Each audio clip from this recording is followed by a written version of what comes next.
ಸುಮಾರು 50ಕ್ಕೂ ಹೆಚ್ಚು ಜನರ ಮೇಲೆ ಜೇನುಹುಳ ದಾಳಿ ನಡೆಸಿ ಅದರಲ್ಲಿ ಓರ್ವನ ಮೇಲೆ 50 ಜೇನುಹುಳಗಳು ಒಮ್ಮೆಲೆ ದಾಳಿ ನಡೆಸಿದ ಘಟನೆ ಅಂಕೋಲಾ ತಾಲೂಕಿನ ಬಸ್ ನಿಲ್ದಾಣ ಪಕ್ಕದಲ್ಲಿರುವ ಕೇಲಿ ರಸ್ತೆಯಲ್ಲಿ ಭಾನುವಾರ ಮಧ್ಯಾಹ್ನ ನಡೆದಿದೆ. ಈ ಸಂಬಂಧಪಟ್ಟಂತೆ ಕೇಲಿ ರಸ್ತೆಯನ್ನು ತಾತ್ಕಾಲಿಕವಾಗಿ ಬಂದ್ ಮಾಡಲಾಗಿದ್ದು, ಆ ರಸ್ತೆಯಲ್ಲಿ ಸಂಚರಿಸುವವರಿಗೆ ಬದಲಿ ರಸ್ತೆ ವ್ಯವಸ್ಥೆಯನ್ನು ಮಾಡಲಾಗಿದೆ.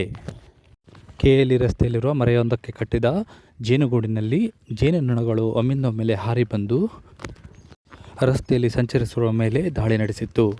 ಈ ಸಂದರ್ಭದಲ್ಲಿ ಓರ್ವ ವ್ಯಕ್ತಿಯ ಮೇಲೆ 50ಕ್ಕೂ ಹೆಚ್ಚು ಜೇನುನೊಣಗಳು ಒಮ್ಮೆಲೆ ದಾಳಿ ನಡೆಸಿರುವುದರ ಕಾರಣ ಆತ ಸ್ಥಳದಲ್ಲೇ ನಿತ್ರಾಣಗೊಂಡು ಆತನಿಗೆ ಸರ್ಕಾರಿ ಆಸ್ಪತ್ರೆಯಲ್ಲಿ ಚಿಕಿತ್ಸೆ ನೀಡಿ ಕಾರವಾರ ಜಿಲ್ಲಾ ಆಸ್ಪತ್ರೆಗೆ ಸಾಗಿಸಲಾಗಿದೆ.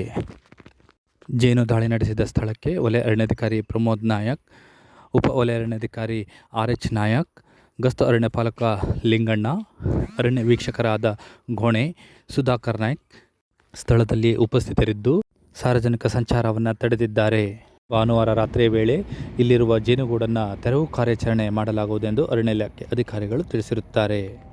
ಇಂದು ಸುಂದರನಾರಾಯಣ ದೇವಸ್ಥಾನದ ರಸ್ತೆಯಲ್ಲಿ ತಾಲೂಕು ಪಂಚಾಯಿತಿ ಎದುರಿನಲ್ಲಿ ಇವತ್ತು ಒಂದು ಹೆಜ್ಜೆಯನ್ನು ಸುಮಾರು ಜನರಿಗೆ ಕಚ್ಚಿ ಗಾಯಗೊಳಿಸಿದೆ.